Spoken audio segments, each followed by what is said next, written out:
ഹജ്ജിന്റെ ക്ലാസ്, ഹജ്ജിന്റെ പഠനം, ഹജ്ജ് പഠന ക്ലാസ് എന്ന് പറയുന്നത് വലിയ വിഷയമേ അല്ല. ഹജ്ജ് എന്ന് പറയുന്നത് 5 ദിവസം കൊണ്ട് ചെറിയ തോതിൽ ചെയ്തു തീർക്കാവുന്ന ഒരു കർമ്മമാണ്. 5 or 6 ദിവസം കൊണ്ട് ചെറിയ തോതിൽ ചെയ്തു തീർക്കാവുന്ന ഒരു കാര്യമാണ് ഹജ്ജ്. അതിനുവേണ്ടി നമ്മൾ ഇപ്പോഴേ പുസ്തകങ്ങളൊക്കെ എടുത്ത് പിടിച്ച് ഇങ്ങനെ കാണാതെ പഠിച്ച് നടക്കേണ്ട ഒരു കാര്യമില്ല. ആളുകളെ പേടിപ്പിക്കുകയാണ്. ഹജ്ജ് ഹജ്ജ് അത് കാണാൻ പഠിക്കണം, ഇത് പഠിക്കണം, അത് പഠിക്കണം, അല്ലെങ്കിൽ നമ്മുടെ ഹജ്ജ് 2 ലക്ഷം റുപ്യ എല്ലാം പോയി വസാദായി എന്ന് നമ്മൾ ആകെ ടെൻഷനിലാകേണ്ട കാര്യമില്ല. ഹജ്ജ് എന്ന് പറയുന്നത് വളരെ എളുപ്പം ചെയ്യാൻ പറ്റിയ ഒരു കർമ്മമാണ് ഹജ്ജ്. അല്ലാഹു സുബ്ഹാനഹു വ തആലയ്ക്ക് ഇബാദത്തുകളിൽ വെച്ച് പടച്ചവന് ഏറ്റവും ശ്രേഷ്ഠവും ഇഷ്ടപ്പെട്ടതുമായ ഒരു അമലാണ് ഹജ്ജ്. അപ്പൊ ആ ഹജ്ജിന്റെ കർമ്മം ചെയ്യൽ വളരെ എളുപ്പമാണ്, ഒരു പ്രശ്നവുമില്ല. അതുകൊണ്ട് സുഹൃത്തുക്കളെ, സഹോദരങ്ങളെ, ഹജ്ജിന്റെ കർമ്മം നമുക്ക് ഇന്ന് എങ്ങനെ ചെയ്യണം, നാളെ എങ്ങനെ ചെയ്യണം എന്നതിനെ കുറിച്ച് ഇൻഷാ അല്ലാഹ് കാര്യ ഗൗരവത്തോടുകൂടി വിനീതൻ പറഞ്ഞു തരാം. അത് നമുക്ക് സമയമുണ്ട്. നമുക്ക് അല്ലാഹുവിന്റെ തൗഫീഖ് ചെയ്ത് ഹാജിമാർക്ക് താമസിക്കാൻ സൗകര്യവും ഹജ്ജിന് മുമ്പ് 25 ദിവസത്തോളം മദീനയിലേക്ക് പോകുന്നതിന് മുമ്പ് മക്കയിൽ നമ്മൾ 25 ദിവസം താമസിക്കും ഇൻഷാ അല്ലാഹ്. ആ 25 ദിവസത്തിലും മദീനയിലുള്ള യാത്രയിലും മദീനയിൽ താമസിക്കുന്ന 8 ദിവസങ്ങളിലും നമുക്ക് ഹജ്ജ് എന്താണ് എന്ന് മനസ്സിലാക്കാം. അപ്പൊ എളുപ്പം നിങ്ങൾക്ക് ഓർമ്മ നിൽക്കും. ഇപ്പൊ നമ്മൾ ഇങ്ങനെ പറഞ്ഞു തന്നാല് നമുക്കൊന്നും മനസ്സിലാവൂല. അപ്പൊ ഓരോ ദിവസം 25 ദിവസങ്ങളിൽ നമുക്ക് റൂമിൽ നമ്മളെല്ലാവരെയും ഒരുമിച്ച് കൂട്ടി സ്വസ്ഥമായി നമുക്ക് പഠിപ്പിച്ചു തരാൻ കഴിയും. ഇപ്പൊ നമ്മൾ മനസ്സിലാക്കേണ്ടത് ഹജ്ജിന്റെ കർമ്മത്തെക്കാളും ചെയ്യേണ്ട വലിയൊരു കാര്യമാണ്. ഹജ്ജ് കബൂലാകണമെങ്കിൽ, ഹജ്ജ് ശരിയാകണമെങ്കിൽ, നാം ഉദ്ദേശിക്കുന്ന യാത്ര അള്ളാഹുവിന് ഇഷ്ടപ്പെട്ടതാകണമെങ്കിൽ നാം ചെയ്യേണ്ട കുറെ കർമ്മങ്ങളും കർത്തവ്യങ്ങളും ഉണ്ട്. അത് ചെയ്ത് ഹറമിൽ പോയി ചെയ്യാമെന്ന് പറഞ്ഞാൽ നടക്കൂല. ഹജ്ജിന് പോകുന്നതിന് 1 ദിവസം മുമ്പോ 2 ദിവസം മുമ്പോ ഒരാഴ്ചക്ക് മുമ്പോ ചെയ്യാമെന്ന് കരുതിയാൽ നടക്കൂല. ഇന്ന് മുതൽ നാം അതിനു വേണ്ടി തയ്യാറെടുപ്പ് നടത്തണം. അതിനാണ് നമ്മൾ ഇപ്പൊ വിളിപ്പിച്ചു കൂട്ടിയത്. എങ്കിലും മാത്രമേ യാത്ര ശരിയാകൂ. ഹജ്ജ് നമസ്കരിക്കൽ എളുപ്പമാണ്. നമസ്കരിക്കുന്നതിനെ കുറിച്ച് ളുഹർ നമസ്കാരം, അസ്ർ നമസ്കാരം, ഇശാ നമസ്കാരം, മഗ്രിബ് നമസ്കാരം വന്ന് നമസ്കരിക്കാന്ന് പറഞ്ഞാൽ ഇമാമിന്റെ പിറകെ വന്ന് കൈകെട്ടി നിന്നാൽ മതി, പ്രശ്നമില്ല. പക്ഷെ ഹജ്ജ് എന്ന് പറയുമ്പോൾ ഹജ്ജിന് പോകുന്നതിന് മുമ്പ്, നമസ്കാരത്തിന് മുമ്പ് ഒളുവെടുക്കുന്നത് എങ്ങനെ, അതൊരു ബുദ്ധിമുട്ട് പോലെ. മൂത്രമൊഴിക്കുക, ബാത്റൂമിൽ പോവുക, അതിൽ നിന്നെല്ലാം ശുദ്ധിയായി വരിക, ഇതൊക്കെ ഒരു ത്യാഗം എന്നതുപോലെ. അത് ശരിയാകാത്തിടത്തോളം കാലം, ഒളുവ് ശരിയാകാത്തിടത്തോളം കാലം, ശുദ്ധിയാകാത്തിടത്തോളം കാലം നമസ്കാരം സാധുവാവുകയില്ല എങ്കിൽ, ഹജ്ജിന് മുന്നൊരുക്കം ശരിയായില്ല എങ്കിൽ ഹജ്ജ് ശരിയാവുകയില്ല. നിസ്കാരം എളുപ്പമല്ലേ? ഇമാമിന്റെ പറമ്പ് അല്ലാഹു അക്ബർ എന്ന് കൈയ്യട്ടി ചുമ്മാ നിന്നാ മതി. ഹജ്ജിനും അത് തന്നെ. കല്ലെറിയാൻ പോകുന്ന സമയത്ത് കുറെ കല്ലെടുത്തോണ്ട് എറിഞ്ഞാൽ മതി, ശൈത്താനിന്റെ തലക്കിട്ട് 5-6 അതങ്ങനെ കൊടുക്കുക, എളുപ്പമാ. മിനായി പോയി താമസിക്കുക, ചുമ്മാ ഉറങ്ങാം, ദിക്റും ചെയ്ത് കരുതി ഉറങ്ങാം. അതിന് പഠിക്കണം പ്രത്യേകിച്ച്. അതിപ്പോ എന്താ പുസ്തകം കാണാൻ പഠിക്കണം. അറഫായിൽ പോയിട്ട് കുറെ ലാ ഇലാഹ ഇല്ലല്ലാഹു വഹ്ദഹു ലാ ശരീക ലഹു വൽ ഹംദു അലാ കുല്ലി ഷൈഇൻ ഖദീർ, തൽബിയത്തുൽ ലബ്ബൈക അല്ലാഹുമ്മ ലബ്ബൈക ലബ്ബൈക ലാ ശരീക ലക ലബ്ബൈക ഇന്നൽ ഹംദ വന്നിഅമത ലക വൽ മുൽക് ലാ ശരീക ലക എന്ന് പറഞ്ഞുകൊണ്ട് അറഫായിൽ പോയി താമസിച്ച് അവിടെ നമസ്കരിച്ച് അവിടെ ദിക്റുകൾ ചൊല്ലി ദുആ ചെയ്യുന്നതിൽ പ്രത്യേകിച്ച് പുസ്തകം വല്ലതും കാണാൻ പഠിക്കണം. അതൊന്നും ഒരു ബുദ്ധിമുട്ടുള്ള കാര്യമില്ല. പിന്നെ അവിടുന്ന് നടന്ന് മുസ്ദലിഫയിൽ പോയി താമസിക്കുക, രാപ്പാർക്കുക, അതിൽ പ്രത്യേകിച്ച് വല്ലതും പഠിക്കണോ? ഒന്നുമില്ല.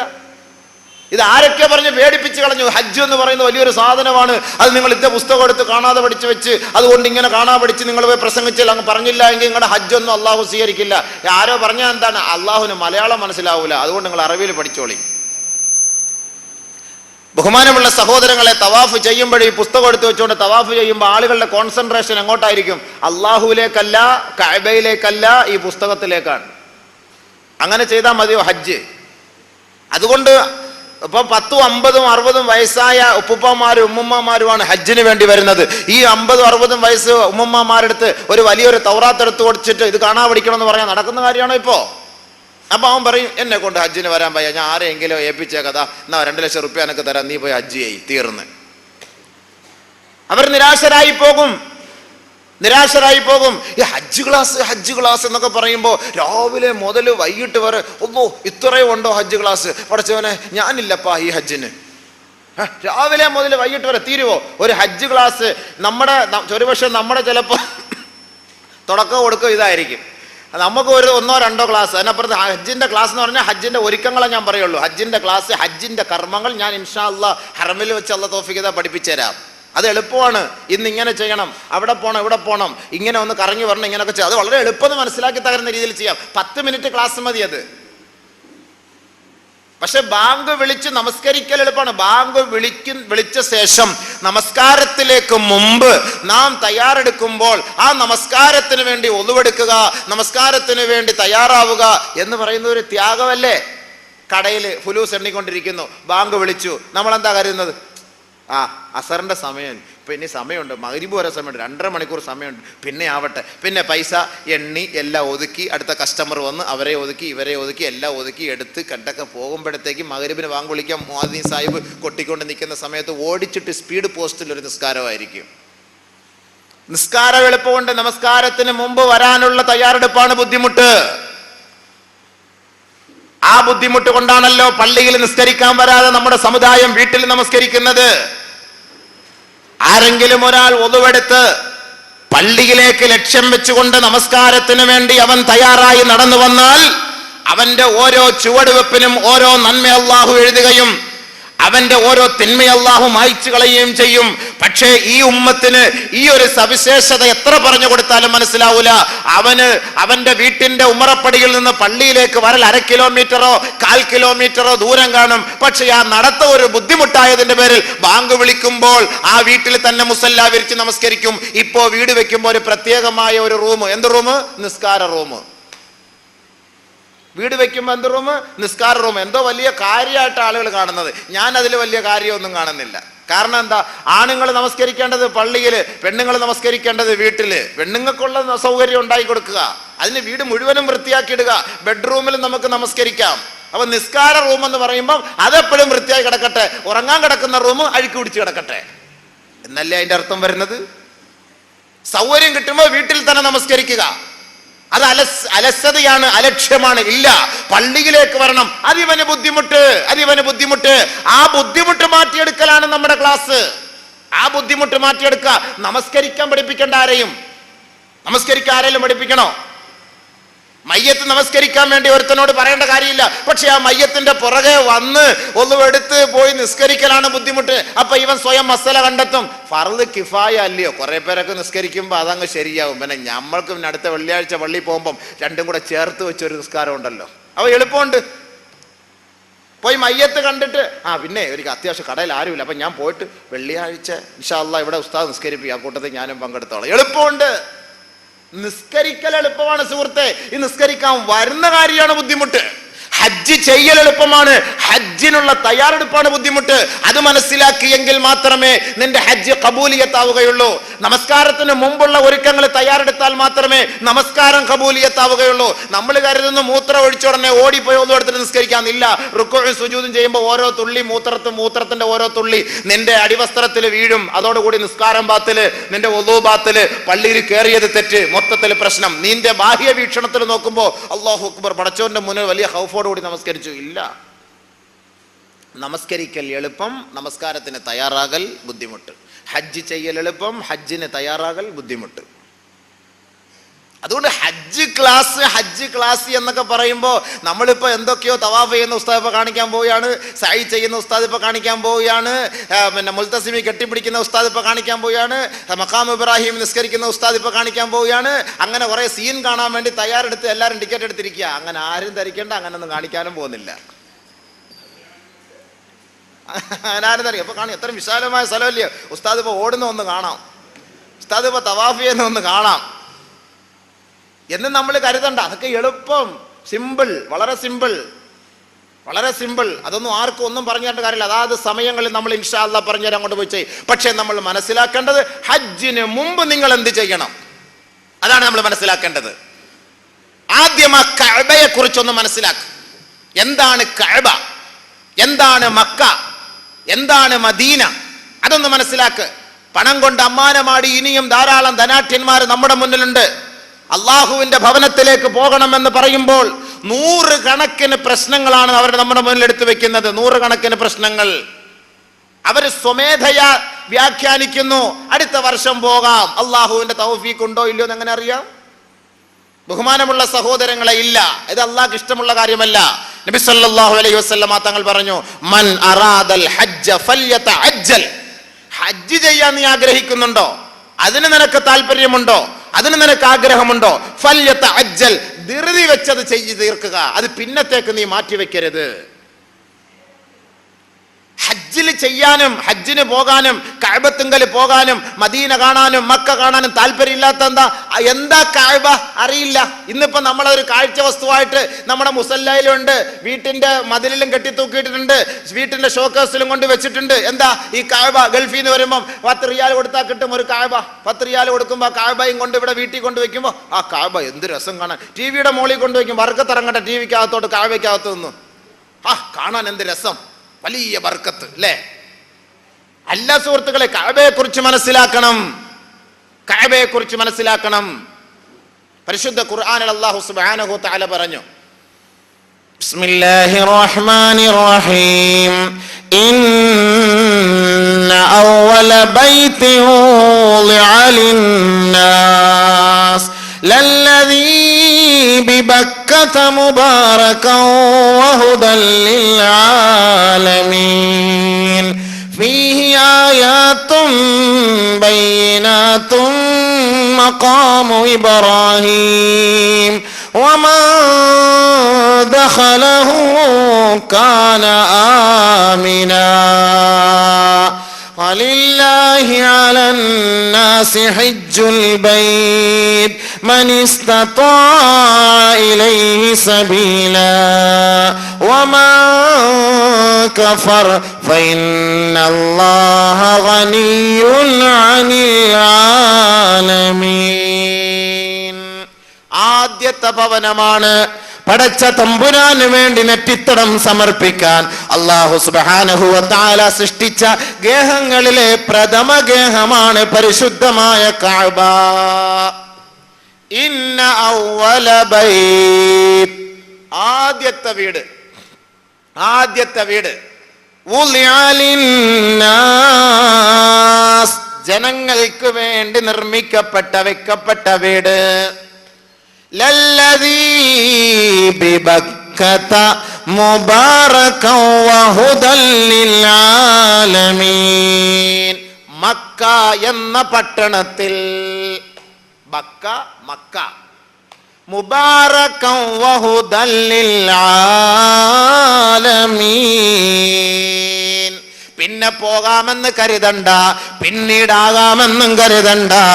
അല്ലാഹു തആല പറയുന്നു, ഈ വീട് ഞാൻ എന്തിനാണ് നിർമ്മിച്ചതെന്നറിയുമോ? മുബാറക,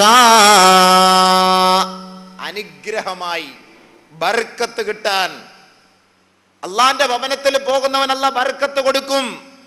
ലോകത്തിന് ബർക്കത്തിന് വേണ്ടി, നിന്റെ കുടുംബത്തിൽ ബർക്കത്തിന് വേണ്ടി, നിന്റെ ജീവിതത്തിൽ ബർക്കത്തിന് വേണ്ടി, നിന്റെ സന്താനങ്ങളിൽ ബർക്കത്തിന് വേണ്ടി, നിന്റെ കച്ചവടത്തിൽ ബർക്കത്തിന് വേണ്ടി മാത്രമല്ല, വഹുദൻ ലിൽആലമീൻ, ലോകത്തിന് മുഴുവനും ഹിദായത്തിന്റെ ഗേഹമായി, ലോകത്തിന് മുഴുവനും സന്മാർഗം എത്തിച്ചു കൊടുക്കുന്ന കേന്ദ്രമായി അല്ലാഹു തആല മക്കയിൽ ഈ വീടിനെ നിർമ്മിക്കപ്പെട്ടു. അല്ലാഹു സുബ്ഹാനഹു വ തആല നിർമ്മിച്ചു കളഞ്ഞു ഈ വീടിനെ പരിശുദ്ധമായ മക്ക മുക്കറമയിൽ. ലോകത്തിന് ഹിദായത്ത് ഒറ്റ ടിക്കറ്റ് കൊണ്ട് ലോകത്തുള്ള മുഴുവൻ പേരെയും കാണാനുള്ള തൗഫീഖ് എവിടെ പോയാൽ കാണാൻ പറ്റും? ഹജ്ജിനല്ലാതെ. ഒറ്റ ടിക്കറ്റ് അല്ലേ? എത്യോപ്യക്കാരെ കാണാം, നിഗ്രോക്കാരെ കാണാം, അഭിഷക്കാരെ കാണാം, മിസ്രികളെ കാണാം, ലണ്ടൻകാരെ കാണാം, അമേരിക്കക്കാരെ കാണാം, കറുത്തവരെ, വെളുത്തവരെ, മൂക്ക് ചപ്പിയവരെ, മുടി ചുരുണ്ടവരെ, മുടി ഇല്ലാത്തവരെ. പടച്ചവനെ, ഓരോരുത്തരൊക്കെ വസ്ത്രം ഇട്ടുകൊണ്ട് വരുന്നതാണ്. നമ്മളിവിടെ തലങ്ങണി ഉറക്കി വേണ്ടി തയ്ക്കുന്ന തുണിയുണ്ടല്ലോ, അത് ഇട്ടുകൊണ്ട് ചുരിദാർ പോലെ ആണുങ്ങളൊക്കെ ഇട്ടുകൊണ്ട് നിസ്കരിക്കാൻ വരുന്നു. ഒക്കെയിൽ പോയി കാണാം. നമ്മൾ ഓർത്തോ, പടച്ചവനെ, നമ്മുടെ നാട്ടിൽ ജനലിന് വിരിപ്പായിട്ട് ഉപയോഗിക്കുന്ന തുണിയാണ് ഇത്. ഒരു വലിയ കാര്യമായിട്ട് ആ വസ്ത്രം നമ്മളൊക്കെ അന്വേഷിച്ചപ്പോൾ അവരൊക്കെ കല്യാണത്തിനിടുന്ന ഡ്രസ്സാന്ന്. ഏത് തലയണ ഉറ? നമ്മൾ തലയണ ഉറയ്ക്ക് വേണ്ടി ഉപയോഗിക്കുന്ന വസ്ത്രം ഇട്ടുണ്ടവർ. അപ്പൊ ഇത് പല സൈസിന് നമുക്ക് കാണാം, പല പല സൈസ്, പല മോഡലിലെ സ്ഥലം. ഇതൊക്കെ ഒറ്റ ടിക്കറ്റ് കാണാൻ പറ്റുന്നത് മുസ്ലിം ഉമ്മത്തിന് മാത്രമേ ഉള്ളൂ. ലോകത്ത് ആർക്കും ഇങ്ങനെ ഒരു തൗഫീഖ് അല്ലാഹ് കൊടുത്തിട്ടില്ല. ഒറ്റ ടിക്കറ്റില് ഇത്ര പേരെ കാണാം. നിന്റെ അടുത്ത് വന്ന് നിസ്കരിക്കുന്നവര് എത്യോപ്യക്കാരനായിരിക്കും, മൊറോക്കോക്കാരനായിരിക്കും. നിന്റെ അടുത്ത് വന്ന് നിസ്കരിക്കുന്നത് വെള്ളോരം കല്ല് പോലെ വെളുത്തിരിക്കുന്ന വ്യക്തിയായിരിക്കും. ചിലപ്പോൾ മിസ്രി പെണ്ണായിരിക്കും അടുത്തൂടെ വരുന്നത്. ജീവിതത്തിൽ ഈത്തിക്കാ വരുന്നാൽ പോലും മിസ്രി പെണ്ണിനെ കേരളത്തിൽ കാണാൻ പറ്റൂല. നേരെ അവിടെ ചെല്ലുമ്പോൾ നിന്റെ അടുക്കൽ വരുമ്പോൾ വരുന്നത് മിസ്രി പെണ്ണായിരിക്കും. തോണ്ടാനൊന്നും പറ്റത്തില്ല. തീർന്ന അവിടുത്തെ കാര്യം. ആ കാര്യം പ്രത്യേകം മനസ്സിലായിക്കോളിൻ. അല്ലാഹു സുബ്ഹാനഹു വ തആല പരിശുദ്ധ ഖുർആനിൽ വ്യക്തമായി നമ്മൾ അറിയിച്ച ഒറ്റ ഒരായത്ത്, പരിശുദ്ധമായ മക്ക മുക്കറമയിലേക്ക് ആരെങ്കിലും കയറി കഴിഞ്ഞാൽ, കളിയും ചിരിയൊന്നും അല്ല ഇത്, തമാശയൊന്നും അല്ല ഇത്, പരിശുദ്ധമായ മക്ക മുക്കറമയിലേക്ക് എവനെങ്കിലും കയറിയാൽ, വമൻ യുരിദ് ഫീഹി ബിഇൽഹാദിൻ ബിളുൽം നുദിഖുഹു മിൻ അദാബിൻ അലീം. പരിശുദ്ധമായ വീട്ടിലേക്ക്, എൻ്റെ ഭവനത്തിലേക്ക് വന്നുകൊണ്ട് ആരെങ്കിലും വല്ല അക്രമങ്ങളുമായി ബന്ധപ്പെട്ടാൽ, അനാവശ്യ നോട്ടം നോക്കിയാൽ, അനാവശ്യമായി അവർ പ്രവർത്തിച്ചാൽ, തൻ്റെ കണ്ണിനെ അവൻ സൂക്ഷിച്ചില്ല എങ്കിൽ, തൻ്റെ ഹൃദയത്തെ അവൻ ശ്രദ്ധിച്ചില്ല എങ്കിൽ, നുദിഖുഹു മിൻ അദാബിൻ അലീം, നാണം കെട്ട ശിക്ഷ നൽകി നിന്നെ നാം വേദനിപ്പിക്കും, രുചിപ്പിക്കും. ഇവിടെ അല്ലാഹു സുബ്ഹാനഹു വ തആല കല്ലി വല്ലി ഒന്നും നോക്കൂല. ഇവിടെ ഉത്സവത്തിന് പോയാലും, ചന്ദനക്കുടത്തിന് പോയാലും, മക്ബറയിൽ പോയാലും, പള്ളിയിൽ പോയാലും, മാർക്കറ്റിൽ പോയാലും, പെണ്ണുങ്ങളുടെ കൂടെ അവിടെ ഇവിടെയൊക്കെ പിന്നെ കല്യാണത്തിനൊക്കെ പോയാലും, എവിടെ നിന്നാലും എന്ത് ചെയ്യില്ല, അല്ലാഹ് ഒന്നും തിരിഞ്ഞു നോക്കൂല. പക്ഷേ ഈ ഒരു നിയത്തും വെച്ചുകൊണ്ട് അങ്ങോട്ട് വന്നു കഴിഞ്ഞാൽ അപ്പോഴേ വീക്കും അല്ലാഹ്. സെക്കൻഡില് അവിടെ എത്തുന്നതിന് മുമ്പ് ഹജ്ജിന്റെ ഇഹ്റാമിന്റെ നിയത്തെത്തുമ്പോഴേ പെണ്ണും പിള്ളയെ മറന്നേക്കണം എന്നും പറഞ്ഞ് അങ്ങ് കളഞ്ഞിട്ട് പോകാനൊന്നല്ല ചിന്ത. അല്ല, എന്നാ അവർ വരുന്നവർ പോലും ആ മുസ്ലിംകാർ എന്നെ മറക്കണം എന്ന് പറയുന്നത്, ഞാൻ വരുന്നില്ല ഹജ്ജിന് പറഞ്ഞങ്ങള്. മനസ്സ് എന്ത് ചെയ്യാ, അള്ളാഹുമായുള്ള ബന്ധം. ഇവിടുത്തെ ഒന്നും അല്ല കാണാത്ത എന്താ, ഇവിടുത്തെ മുഴുവൻ അല്ല കാണാത്തതെന്നാണോ അതിന്റെ അർത്ഥം? അല്ല, ഇവിടുത്തെ ഒന്നും അല്ല കാണുന്നില്ല എന്നല്ല അതിന്റെ അർത്ഥം. ഇപ്പൊ പരീക്ഷാ ഹാളിൽ പരീക്ഷ നടക്കും. പരീക്ഷാ ഹാളിൽ പരീക്ഷ നടക്കുമ്പോൾ, SSLCയുടെ പരീക്ഷ നടക്കുന്നു, അതല്ലെങ്കിൽ +1-ൻ്റെയോ 2-ൻ്റെയോ അതിൻ്റെയൊക്കെ പരീക്ഷ നടക്കുമ്പോൾ നമുക്ക് പരിചയമുള്ള സാറായിരിക്കും അതിൻ്റെ നേതൃത്വം വഹിക്കുന്നത്. നമ്മൾ ഹാളിലിരുന്ന് പരീക്ഷ എഴുതുന്നു. ചിലപ്പോൾ ക്ലാസ് ടീച്ചർ ആയിരിക്കും, അതല്ലെങ്കിൽ ഇവരുടെ ഏറ്റവും അടുത്ത ബന്ധുവായിരിക്കും ഈ അധ്യാപകൻ. ഇതിങ്ങനെ കുട്ടികൾ ഇങ്ങനെ സാറിങ്ങനെ നടന്നു പോകുമ്പോൾ ഒരു കുട്ടി വളരെ തെറ്റാണ് എഴുതി വെക്കുന്നത്. ഈ സാർ ഇങ്ങനെ നിന്ന് നോക്കുന്നു. സാറിനറിയാം, അധ്യാപകനറിയാം ഈ കുട്ടി എഴുതുന്നത് മുഴുവനും തെറ്റാണ് എന്ന്. അധ്യാപകൻ നോക്കി നിൽക്കുന്നു അടുത്ത്. ഈ കുട്ടി എഴുതുന്നത് തെറ്റാണ് എന്ന് വ്യക്തമായിട്ട് ഈ അധ്യാപകൻ അറിയാം. പക്ഷെ ആ അധ്യാപകൻ അവിടെ പറയാൻ കഴിയുമോ? കഴിയുമോ സുഹൃത്തുക്കളെ? നീ എഴുതുന്നത് തെറ്റാണ്, ഏയ് ശ്രദ്ധിച്ചെഴുത്, നോക്കി എഴുത്, വൃത്തിയായിട്ട് എഴുത്, ആലോചിച്ചെഴുത്, നീ എഴുതുന്നത് മൊത്തം തെറ്റാണ് എന്ന് പരീക്ഷാ ഹാളിൽ പരീക്ഷയ്ക്ക് നേതൃത്വം നൽകുന്ന ഏതെങ്കിലും ഒരു അധ്യാപകൻ അവിടെ പറയുമോ? പറയൂ? ഇല്ല. പക്ഷെ സ്കൂളിൽ പഠിപ്പിക്കുന്ന ആ പാഠശാലയിൽ ക്ലാസ് റൂമിലാണ് ഈ കുട്ടി മോശമായി തെറ്റ് ചെയ്തത് എങ്കിൽ തീർച്ചയായും ശിക്ഷിക്കും അധ്യാപകൻ. എഴുതിയത് തെറ്റാണ് എങ്കിൽ അധ്യാപകൻ ശിക്ഷിക്കും. എന്നതുപോലെ പടച്ച തമ്പുരാൻ നമ്മുടെ എല്ലാം കണ്ടോണ്ടിരിക്കുകയാണ്. നിങ്ങൾ കാണുന്നില്ല എന്ന് വിചാരിക്കണ്ട. ഇതിപ്പോ പരീക്ഷാ ഹാളാ, അതുകൊണ്ട് ഒന്നും മിണ്ടുന്നില്ല. അള്ളാന്റെ ക്ലാസ് റൂമിൽ നമ്മളെയൊക്കെ ഹാജരാക്കും. ആ സമയത്ത് പിടിച്ചോളും. വാല്യുവേഷനൊക്കെ കഴിഞ്ഞ് വരട്ടെ. പരീക്ഷയുടെ എല്ലാം പേപ്പറെല്ലാം കഴിഞ്ഞ് വാല്യുവേഷനൊക്കെ കഴിഞ്ഞ് വരുമ്പോൾ സംഭവം ക്ലിയർ ആയിരിക്കും എന്താന്നുള്ളത്. ഒന്നുകിൽ ഫരീഖും ഫിൽ ജന്ന, രണ്ടാമത് ഫരീഖും ഫിസ് സഈർ. നഊദു ബില്ലാഹ്, അല്ലാഹ് സ്വർഗ്ഗത്തിന്റെ അഹലുകാരാക്കട്ടെ. അപ്പോൾ നാം പറഞ്ഞു വന്ന വിഷയം, അള്ളാഹുവിന്റെ ഭവനത്തിൽ പോയി നമ്മുടെ ചിന്ത, കണ്ണ്, ഹൃദയം ഒന്നും മാറാൻ പാടില്ല. ഇത് അള്ളാഹുവിന്റെ ഏറ്റവും വലിയ പരീക്ഷണമാണ്. ഹജ്ജ് എന്ന് പറയുന്നത് വലിയ ഒരു പരീക്ഷണമാണ്. എന്താണ് ഈ പരീക്ഷണം? പടച്ച തമ്പുരാൻ നമ്മളെ കൊണ്ടുപോയി ഒരു തൊഴുത്തിലേക്ക് അഴിച്ചു വിടുകയാണ്. നമ്മളെ കൊണ്ട് അഴിച്ചു വിടുക ഒരു തൊഴുത്തിലേക്ക്. ഏത്? കുറേ മിസ്രി പെണ്ണുങ്ങൾ, കുറേ മൊറോക്കക്കാരി പെണ്ണുങ്ങൾ, സുന്ദരികളായ പെണ്ണുങ്ങൾ, ആണുങ്ങൾ എല്ലാവരും ഒരുമിച്ച് കൂടുന്ന ഒരു സദസ്സിൽ അടിവസ്ത്രം പോലുമില്ലാതെ കേവലം 2 വസ്ത്രം മാത്രം പൊതിഞ്ഞ് അള്ളാഹു സുബ്ഹാനഹു തആല നമ്മളെ കൊണ്ടുപോയി ഇതാ കഴുകന്മാരുടെ ഇടയിലേക്ക് അങ്ങോട്ട് വിട്ടിരിക്കുകയാണ്. ഓഹ്, എന്ത് പരീക്ഷണം, എന്ത് പരീക്ഷണം! ബഹുമാനമുള്ള സഹോദരങ്ങളെ, സ്ത്രീകളുടെ ഔറത്ത് മുഴുവനും മറയ്ക്കുക എന്നുള്ളതാണ്. നമസ്കാരത്തിലാണ് മുഖവും മുൻകൈയും തുറന്നിടണമെന്ന് പറയുന്നത്. ഇഹ്റാമിൻ്റെ സമയത്ത് സ്ത്രീകൾ മുഖവും മുൻകൈയും തുറന്നിടണം. സൗദി പെണ്ണുങ്ങളടക്കം, അല്ലെങ്കിൽ നല്ല തഖ്വയുള്ള പെണ്ണുങ്ങളടക്കം, അവരെല്ലാവരും ഈ ഇതെന്താ മുഖം മുഴുവനും മൂടിക്കൊണ്ടാണ്, ബുർഖ ധരിച്ചു കൊണ്ടാണ് നടക്കുന്നത്. പക്ഷേ ഹജ്ജിന്റെ സമയത്ത് ഇഹ്റാമിന്റെ നീയത്ത് ചെയ്തു കഴിഞ്ഞാൽ ആ സഹോദരികളെല്ലാം മുഖം തുറന്നിടണം. അള്ളാഹുവിന്റെ കളി കണ്ടോ! അടച്ചു കഴിഞ്ഞാൽ നമുക്ക് പ്രശ്നമില്ല, കണ്ണ് മാത്രമേ കാണുള്ളൂ. നമ്മളിങ്ങനെ നോക്കുമ്പോൾ ആ കുറേ ദുർഭൂതങ്ങൾ ഇങ്ങനെ അങ്ങോട്ടും ഇങ്ങോട്ടും പോകുന്നു. അതുകൊണ്ട് നമുക്ക് വലിയ പ്രശ്നമൊന്നും വരില്ല. നമ്മൾ കണ്ടാലും നമുക്ക് വലിയ ഇൻട്രസ്റ്റ് ഒന്നും കാര്യങ്ങളും തോന്നൂല. എല്ലാം മൂടിക്കെട്ടി ഇങ്ങനെ പോകുന്നത് എവിടുത്തെ ഉള്ളതാ, ആരാ, വെളുത്തതാന്നോ കറുത്തതൊന്നും നമ്മൾ നോക്കാറില്ല. പക്ഷേ മുഖം തുറന്നിടുമ്പോൾ സ്വാഭാവികമായി നമ്മൾ ഇങ്ങനെ പോകുമ്പോൾ ആ വെളുപ്പോ സൗന്ദര്യമോ കാണുമ്പോൾ നമ്മളൊന്ന് നോക്കിപ്പോകും. അല്ലാഹ് ആ സമയത്താണ് സൂക്ഷിക്കേണ്ടത്. ഇവിടെയാണ് പരീക്ഷണം, ഇവിടെയാണ് പരീക്ഷണം. ഹജ്ജ് ചെയ്യൽ എളുപ്പമാണ്, ഹജ്ജ് ചെയ്യൽ എളുപ്പമാണ്. ഹാജിമാർ എയർപോർട്ട് മുതൽ സൂക്ഷിക്കേണ്ട കാര്യമാണിത്. ഇവിടെ നിന്ന് കയറുമ്പോഴേ അല്ലാഹു സുബ്ഹാനഹു തആല നിന്റെ മുന്നിലായിരിക്കും കൊണ്ട് നിർത്തുന്നത്. ഇഹ്റാമിന്റെ വേഷത്തിൽ നീയും ഇഹ്റാമിന്റെ വേഷത്തിൽ ഒരു സ്ത്രീയും നിന്റെ മുന്നിലേക്ക് വന്ന് നിൽക്കുമ്പോൾ ആ സന്ദർഭത്തിൽ നിന്റെ ശരീരത്തെ നിനക്ക് എങ്ങനെ നിയന്ത്രിക്കാൻ കഴിയും? അവിടെയാണ് അല്ലാഹു നിനക്ക് മാർക്ക് നൽകുന്നത്. ചിലപ്പോൾ അവളായിരിക്കും നിന്റെ കൂട്ടത്തിൽ തവാഫ് ചെയ്യുമ്പോൾ അവളുടെ പിന്നിലായിരിക്കും നീ. തവാഫ് ചെയ്യുമ്പോൾ അവളുടെ വലത് സൈഡിലായിരിക്കും, അല്ലെങ്കിൽ ഇടത് സൈഡിലായിരിക്കും, അല്ലെങ്കിൽ ഭയങ്കരമായ തിരക്കിൽ ഞെരുങ്ങിക്കൊണ്ടായിരിക്കും തവാഫ് ചെയ്യുന്നത്. ഈ സമയത്ത് നിന്റെ മാനസികാവസ്ഥയെ അല്ലാഹു തആല ആകാശത്ത് നിന്ന്, അവന്റെ ദർബാറിൽ നിന്ന് പടച്ച തമ്പുരാൻ നോക്കിക്കൊണ്ടിരിക്കുന്നു. ആ സന്ദർഭത്തിൽ നിന്റെ അവസ്ഥ എന്താണ് എന്നുള്ളത്. അവിടെയാണ് ഹജ്ജ്, അവിടെയാണ് നീ സൂക്ഷിക്കേണ്ടത്. ഇതാണ് അല്ലാഹു സുബ്ഹാനഹു തആല കൊണ്ടുപോയി നമ്മളെ മൊത്തത്തിൽ കൊണ്ടുപോയി അങ്ങ് ഇട്ട് തരുന്നത്.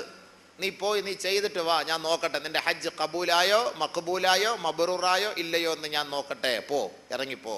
ഇവിടെ അല്ലാഹ് അങ്ങനെ ഇട്ട് തരുമോ? എന്നാ പിന്നെ നമ്മളൊക്കെ രക്ഷപ്പെട്ടു ഇല്ലേ?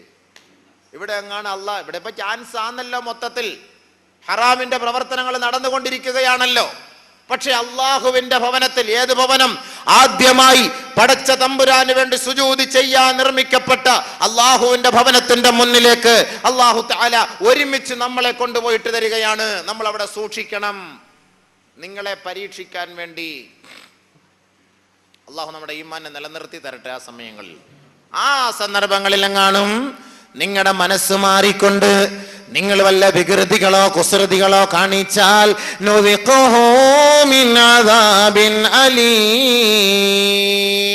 വേദനാജനകമായ ശിക്ഷ തന്ന് നാം നിങ്ങളെ രുചിപ്പിക്കും. അള്ളാഹു പറയുന്നു, സൗദിയിൽ പോയാൽ, മക്കയിൽ പോയാൽ ഓരോ മതിലിലും ഈ ആയത്ത് എഴുതി വെച്ചിരിക്കും. ഫ്ലെക്സ്, വലിയ ബോർഡിൽ ഈ ആയത്ത് എഴുതി വെച്ചിരിക്കും.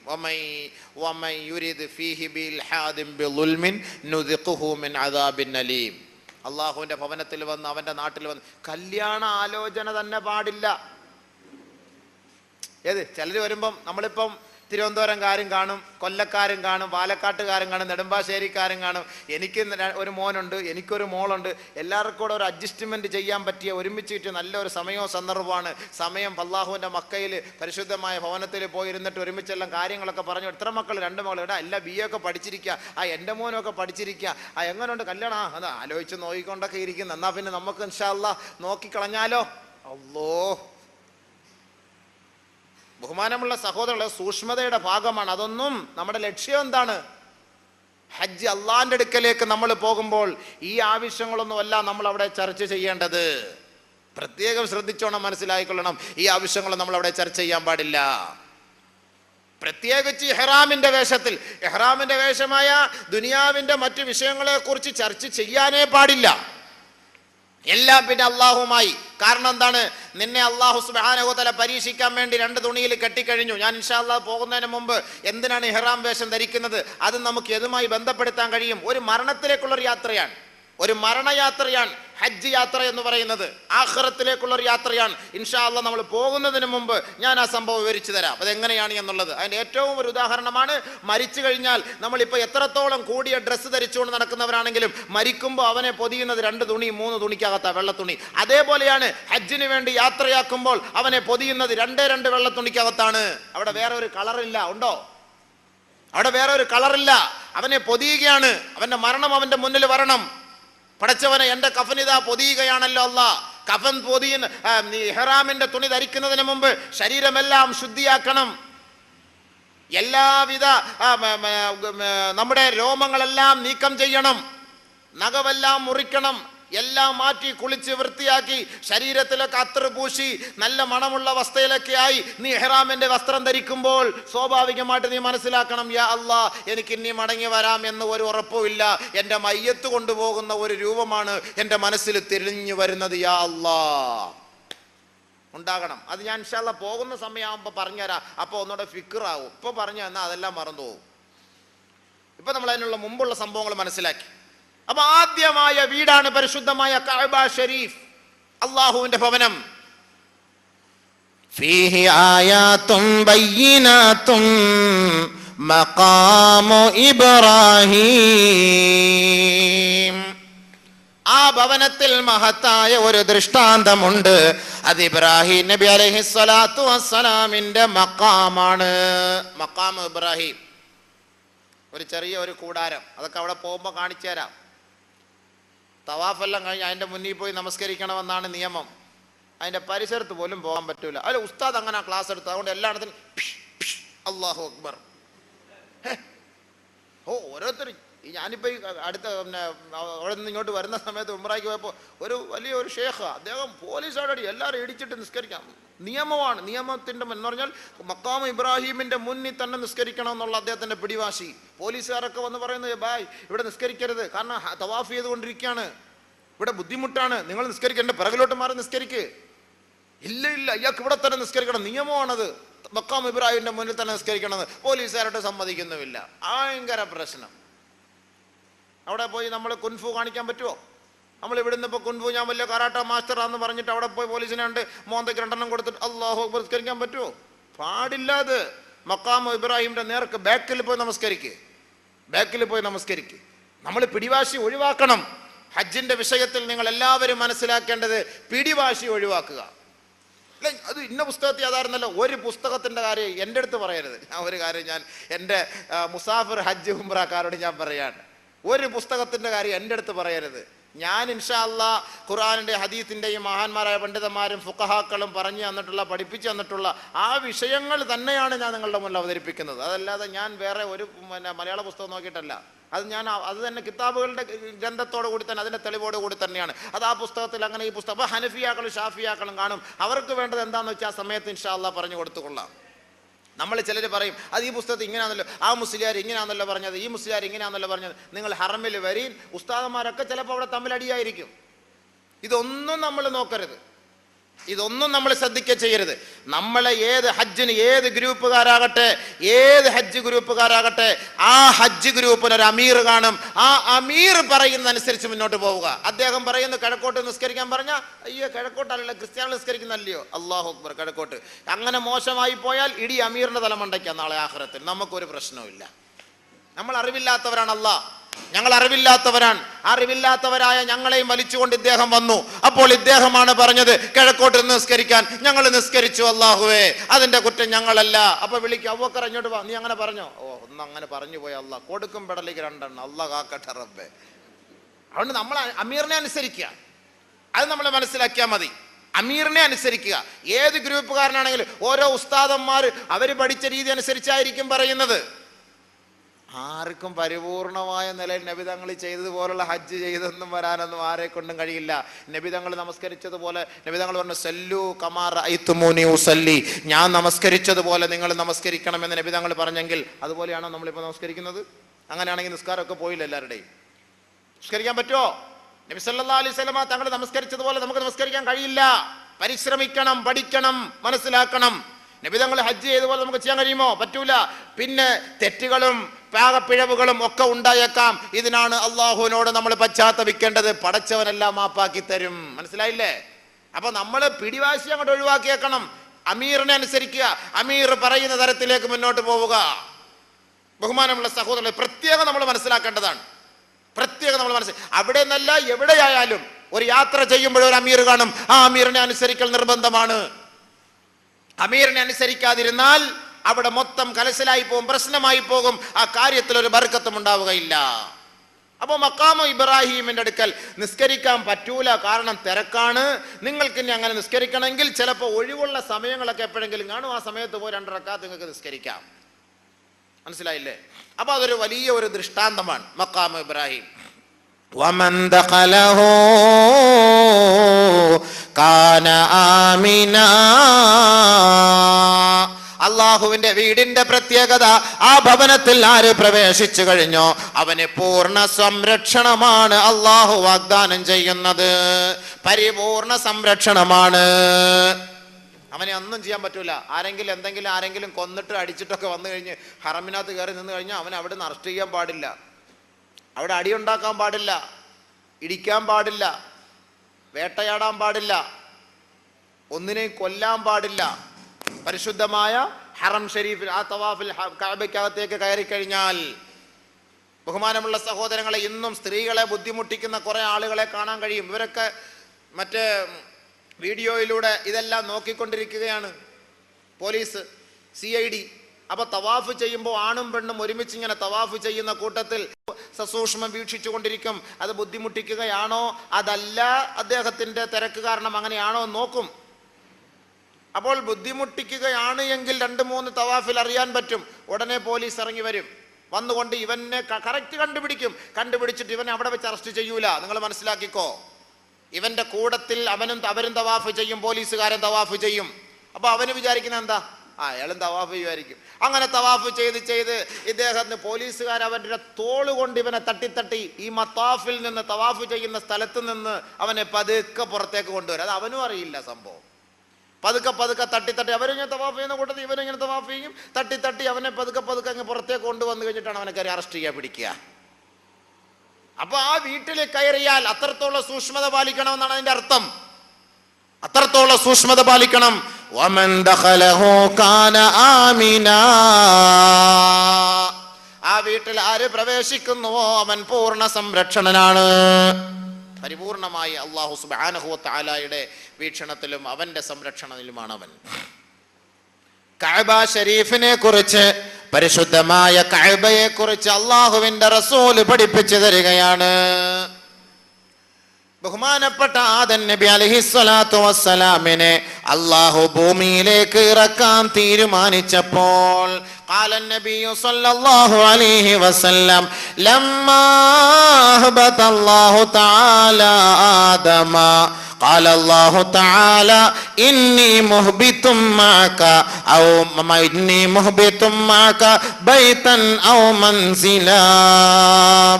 ആദം അലൈഹിസ്സലാത്തു വസ്സലാമിനെ അല്ലാഹു ആകാശത്തു നിന്ന്, സ്വർഗത്തിൽ നിന്ന് ഭൂമിയിലേക്ക് ഇറക്കാൻ തീരുമാനിച്ചപ്പോ അല്ലാഹു തആല പറയുകയാണ് ആദം നബിയോട്, ഏ ആദമേ, ഇന്നി മുഹ്ബിതും മഅക ബൈതൻ ഔ മൻസിലാ, നിന്നോടൊപ്പം ഒരു വീടും ഞാൻ ഇറക്കാൻ തീരുമാനിച്ചു. യുതാഫു ഹൗലഹു കമാ യുതാഫു ഹൗല അർശി, എന്റെ അർശിനെ വലയം ചെയ്യുന്നത് പോലെ ആ വീടിനെയും വലയം ചെയ്യപ്പെടും. യുസല്ലൂന ഹൗലഹു കമാ യുസല്ലൂന ഹൗല അർശി യുസല്ലാ ഇൻദഹു കമാ യുസല്ലാ ഇൻദ അർശി, എന്റെ അർശിന്റെ താഴ്വാരത്ത് നമസ്കരിക്കുന്നത് പോലെ ഈ കഅബയുടെ ഓരത്തും നമസ്കരിക്കപ്പെടുന്ന ഒരു സാഹചര്യം ഉണ്ടാകും. അങ്ങനത്തെ ഒരു വീടിനെ, ഒരു കഅബയെ ആദമേ നിന്നോടൊപ്പം ഇറക്കാൻ ഞാൻ തീരുമാനിച്ചിരിക്കുന്നു. കഅബ ഇറങ്ങിയത് എവിടുന്ന് വന്നാ? എവിടുന്ന ഈ കഅബ? മനസ്സിലാക്ക്, കഅബ കുറെ മേശരിമാര് പോയി പണിഞ്ഞ സാധനമൊന്നും അല്ല അത്. അള്ളാഹിന്റെ അടുക്കൽ നിന്ന് വന്ന സാധനമാണത്. പടച്ചവന്റെ അടുക്കൽ നിന്ന് വന്നതാണത്. ബഹുമാനമുള്ള സഹോദരങ്ങളെ, ആദ്യം മലക്കുകളാണ് അത് സൃഷ്ടിച്ചത്. പരിശുദ്ധമായ കഅബ ഷരീഫ് അവരാണ് തവാഫ് ചെയ്തുകൊണ്ടിരുന്നത്, അവരാണ് വലയം ചെയ്തുകൊണ്ടിരുന്നത്. ആദം നബി അലൈഹിസ്സലാത്തു വസ്സലാമിനെ ഭൂമിയിലേക്ക് അള്ളാഹു ഇറക്കാൻ തീരുമാനിച്ചപ്പോൾ അള്ളാഹു താല പറഞ്ഞു, ദാ കുറച്ച് സാധനമുണ്ട്, ഇതും കൂടെ അങ്ങോട്ട് കൊണ്ടുപോയിക്കോ. ഗൾഫിൽ നിന്ന് വരുമ്പോൾ പറഞ്ഞു വിടുന്ന പോലെ ഒരു സാധനമുണ്ട്, ഒരു വീടുണ്ട്, ഇതിവിടെ അങ്ങോട്ട് കൊണ്ടുപോയിക്കോ. ആദം നബി അലൈഹിസ്സലാത്തു വസ്സലാമിന്റെ കൂട്ടത്തിൽ കഅബ ഷരീഫിനെ അല്ലാഹു തആല ഭൂമിയിലേക്ക് ഇറക്കുകയാണ്. കഅബ അള്ളാഹുവിന്റെ വീട്, ദാ കഅബത്തുല്ലാഹ്.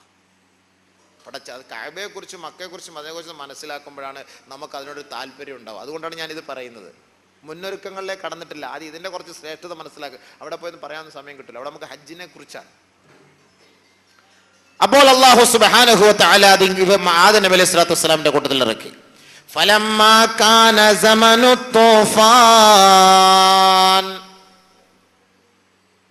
ഒരു പ്രളയമുണ്ടായല്ലോ, തൂഫാനുണ്ടായ സന്ദർഭത്തിൽ, ഭയങ്കരമായ വെള്ളപ്പൊക്കമുണ്ടായ സന്ദർഭത്തിൽ, ആ സന്ദർഭത്തിൽ അല്ലാഹു സുബ്ഹാനഹു വ തആല കഅബ ഷരീഫ് നശിപ്പിക്കാതെ റുഫിഅ ഉയർത്തിക്കളഞ്ഞു.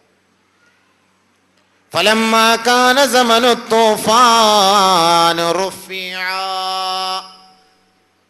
സമനു തൂഫാൻ റുഫിഅ, തൂഫാന്റെ സമയത്തിയപ്പോൾ അല്ലാഹു സുബ്ഹാനഹു വ തആല കഅബയെ അങ്ങോട്ട് ഉയർത്തി. അതിനെ നശിപ്പിക്കാൻ അല്ലാഹു തയ്യാറായില്ല. فكان الأنبياء يحجونه ولا يعلمون مكانه, അമ്പിയാക്കളെ പിന്നീട് വന്ന് ഹജ്ജ് ചെയ്തു, പക്ഷേ വലാ യഅലമൂന മകാനഹു, ആ പ്രത്യേകമായ സ്ഥലം അവർക്കറിയില്ലായിരുന്നു. അവർ വന്ന് ഹജ്ജ് ചെയ്തു, എവിടെയായിരുന്നു കഅബ എന്ന് അവർക്കറിയില്ലായിരുന്നു. അള്ളാഹ് എന്ത് ചെയ്തു? ഉയർത്തിക്കളം, ജലപ്രളയം. പിന്നെ എപ്പോഴാ ഇത് പിന്നെ വീണ്ടും കൊണ്ടുവച്ചത്? ഫബവ്വനാഹു ഇബ്രാഹിം, പിന്നീടാണ് നാം ഇബ്രാഹിം നബിക്ക് അതിന്റെ സ്ഥലം നിർണയിച്ചു കൊടുത്തത്. وَإِذْ بَوَّأْنَا لِإِبْرَاهِيمَ مَكَانَ الْبَيْتِ, അല്ലാഹു സുബ്ഹാനഹു വ തആല പറയുകയാണ്, ഇബ്രാഹിം നബിക്ക് ഈ പരിശുദ്ധമായ ഭവനം നിർമ്മിക്കുന്നതിനുള്ള സ്ഥലം നാം നിർണയിച്ചു കൊടുത്തു. ഫബനാഹു ബിഖംസതി അജ്ബുൽ, ഇബ്രാഹിം നബി അലൈഹിസ്സലാത്തു വസ്സലാം ഈ കഅബ നിർമ്മിച്ചത് 5 മലകളിലെ കല്ലുകൊണ്ടാണ്. ഫബനാഹു ബിഖംസതി അജ്ബുൽ, 5 മലകളിലെ കല്ലുകൊണ്ടാണ് ഈ കഅബയെ ഇബ്രാഹിം നബി അലൈഹി സ്വലാത്തു വസ്സലാം നിർമ്മിച്ചത്. ജബൽ ഹിറാ, ജബൽ ജബൽ സബീർ, ജബൽ ലുബ്നാൻ, ജബൽ തൂർ, ജബൽ ഖൈർ. 5 മലകളിലെ കല്ലെടുത്തിട്ടാണ് ഇബ്രാഹിം നബി അലൈഹി സ്വലാത്തു വസ്സലാം പരിശുദ്ധമായ കഅബ ഷരീഫിനെ പണിതത്. ഒന്ന് ജബൽ ഹിറ, ഹിറ ഗുഹ, അത് മാത്രമേ നമുക്ക് ഓർമ്മയുള്ളൂ. അതൊരു വലിയ മലയാത്, അതൊരു വലിയ മലയാണ് ഹിറ. ഗാർ ഹിറാ, ജബൽ ഹിറ, ഹിറായിൽ നിന്നുള്ള കല്ലെടുത്തു. ജബൽ സബീറിൽ നിന്നുള്ള കല്ലെടുത്തു. ലബനാനിലുള്ള ജബൽ, അവിടുന്നും കല്ലെടുത്തു. ജബൽ തൂർ, തൂർസീന പർവ്വതത്തിലെ കല്ലെടുത്തു. ജബലുൽ ഖൈർ, ഖൈറിന്റെ പർവ്വതത്തിലെ കല്ലുമെടുത്തു. ഫബനാഹു, ഇബ്രാഹിം നബി അലൈഹി സ്വലാത്തു വസ്സലാം ആ കഅബയെ പണിതു. അല്ലാഹുവിന്റെ റസൂൽ പറയുന്നു,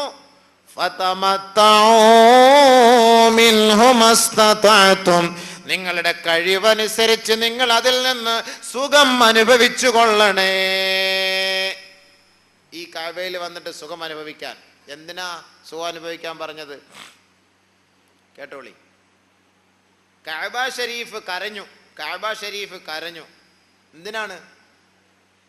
ബഹുമാനപ്പെട്ട ജാബിർ റളിയല്ലാഹു അൻഹു റിപ്പോർട്ട് ചെയ്യുന്ന ഹദീസ് ഖാല റസൂലുള്ളാഹി സ്വല്ലല്ലാഹു അലൈഹി വസല്ലം അല്ലാഹുവിന്റെ റസൂൽ പറയുകയാണ് ഇന്നൽ കഅബത ലഹാ ലിസാനു വശഫതാൻ നിശ്ചയം കഅബ ശരീഫിന് ഒരു നാവും രണ്ട് ചുണ്ടുമുണ്ട്.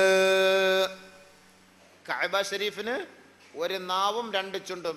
ഇന്നൽ കഅബത ലഹാ ലിസാനുൻ വശഫതാനി രണ്ട് ചുണ്ടും ഒരു നാക്കുമുണ്ട് എങ്കിലല്ലേ സംസാരിക്കാൻ പറ്റുള്ളൂ. അല്ലാഹുവിന്റെ റസൂൽ പറയാണ് വലഖദ് ഇസ്തഖത് കഅബ ശരീഫ് ആവലാതിപ്പെടുകയാണ് അല്ലാഹുവിനോട് ഫഖാലത്ത് യാ റബ്ബി എൻ്റെ പടച്ചവനേ ഖല്ല ഉവാദി വഖല്ല സുവാരി എന്നെ കാണാൻ വരുന്നവർ വളരെ കുറവാണല്ലോ അല്ലാഹ്. എന്നെ തവാഫ് ചെയ്യുന്നവർ, എന്നെ സന്ദർശിക്കാൻ വരുന്ന സന്ദർശകർ കുറവാണല്ലോ അല്ലാഹ്.